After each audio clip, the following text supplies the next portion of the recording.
चश्मे बदूर, केहू के नजर ना लग जाओ।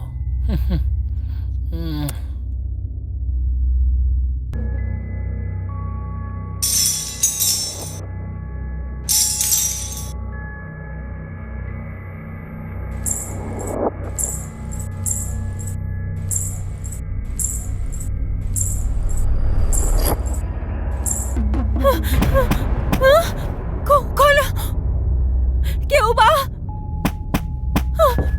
केहू बा, केहू बा, खोलो, दरवाजा खोलो, केहू बा, प्लीज दरवाजा खोलो, बचाओ हमके।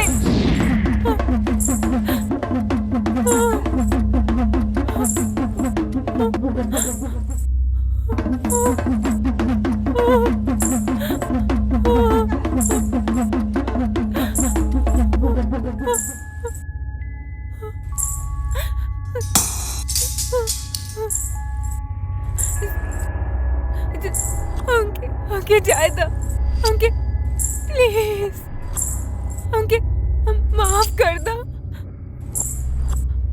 आज के बाद हम कबो कोनो लड़का के साथ चीट ना करो। प्लीज हमके माफ कर दो। लक्ष्मी तू जैसन औरतन पे भरोसा ना करेली, और अब तू तो हमरा बारे में जान भी गइल बाड़ू।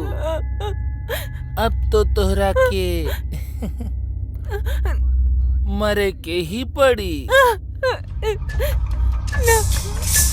भीगे होठ तोहार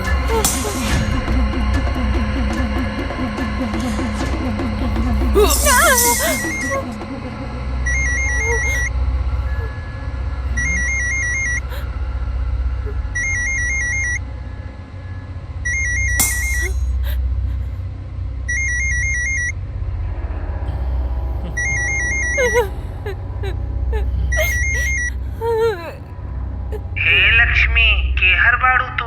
हाँ सखी, बोला ना।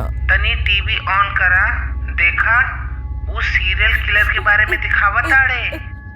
तू बच के रहिया।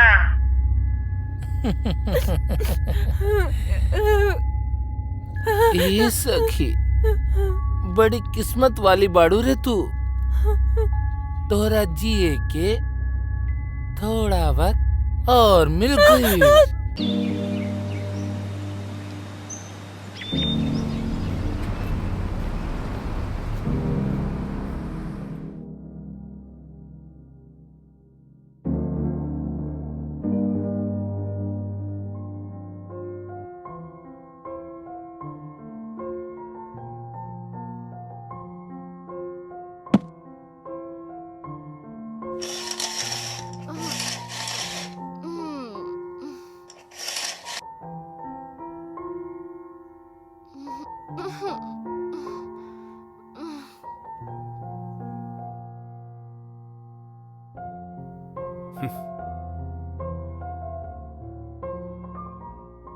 गुड मॉर्निंग हमार वाइफ।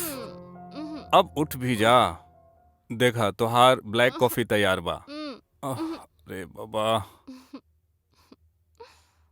उठ जाना। सोते दो हमरा के। अरे सुबह हो गईल। कितना सुतबा? नहीं। उठ जा, ड्यूटी पे नहीं जाई के।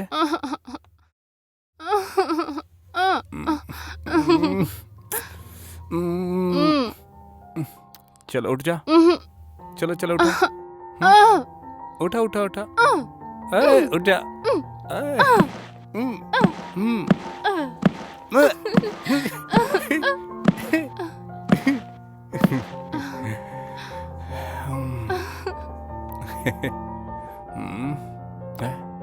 नहीं, सोते काम दो पे नहीं हमरा जाए के। के? नहीं नहीं ना।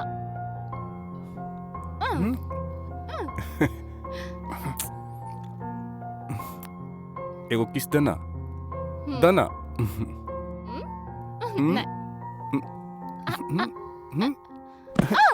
बोला छोड़ा ना प्लीज। चलो दा, जाए दा। दा, हाँ। नहीं नहीं, हटा। का चल रहल बा? ओ जानत बानी दूगो लड़की के अपहरण हो गइल बा। इन्वेस्टिगेशन जारी बा बट हमरा के कुछ समझ में नहीं आवत। टेंशन ना ला, कोई न कोई सबूत मिल ही जाई। वैसे हमरा के डाउट तो केहू पे बा। हो सकत बा उहे अपहरण कइले होखी। हाँ, वो पुलिस से ज्यादा दिन तक नहीं भाग सकेला, जल्दी ही गिरफ्तार कर ले हमनी। आज शाम के का करत बानी? हम तो फ्री बानी तहरा खातिर। हम भी फ्री बानी। कहीं घूमे चली लॉन्ग ड्राइव पर, लेकिन का कहीं तहरा पास तो टाइम ही नहीं है।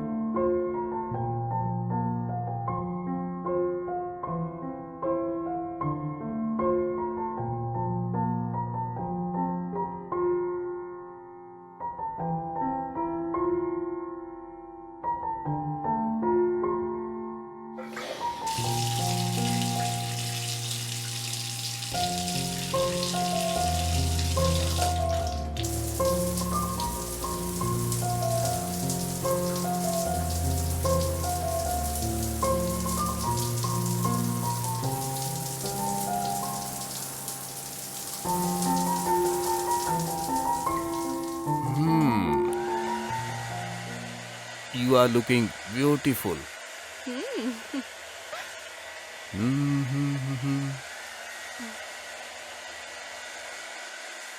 का बात बा, आज बहुत प्यार आवत बा हमरा पर। अब हम का करें, हमार बीवी बाड़ी ही इतनी सुंदर।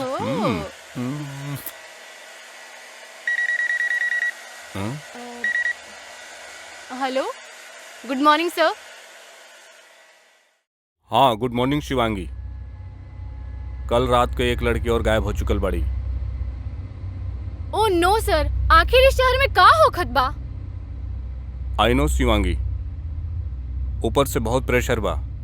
कमिश्नर साहब के सवेरे से 3 बार फोन आ चुकल बा और प्रेस और मीडिया अलग से बैंड बजा रहल बा। सर ये लड़की कौन एरिया के रहे? शिवांगी, हम तोहरा के ओकर लोकेशन सेंड करत बानी। एगो काम करा, उ लोकेशन पे फटाफट चलावा। Okay sir, I am coming. Sorry baby, हमरा के जाए के पड़ी।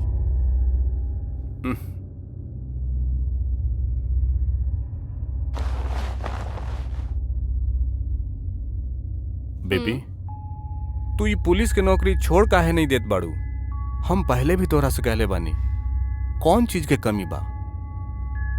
यू नो व्हाट सौरभ, हम ही जॉब पैसा खातिर नहीं की कइले, तो आगे से हमनी ई बारे में ना ही डिस्कस करी तो बेहतर बा।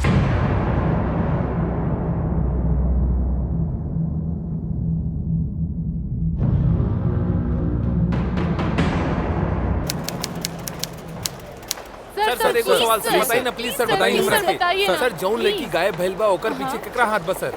बताइए ना सर। सर बताइए सर के हाउ?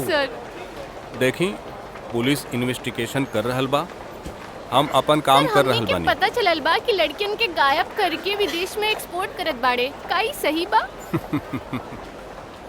अच्छा, हमरा के समझ में ना आवेला कि पुलिस इन्वेस्टिगेशन से पहले मीडिया की ये खबर कैसे मिल जाला।